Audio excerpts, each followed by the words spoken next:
Parang butiki din pala to yung ano, yung bayawak. Kumakapit din pala to kahit saan. So, mga idol, oh.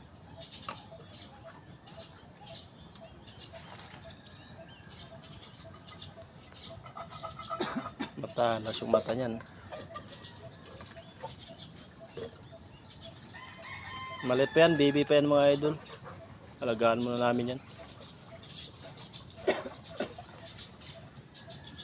Yung mga nanay, hindi pa nahuli yung mga nanay niyan. Kapag pumasok sa bitag,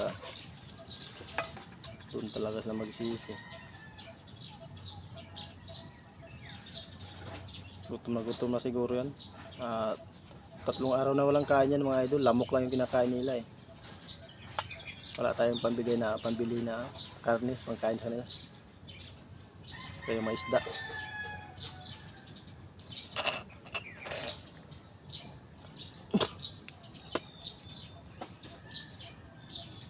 Yun lang mga idol, magandang umaga sa atin lahat.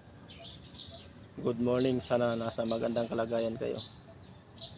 Salamat sa inyong mga support. God bless all. Bye bye.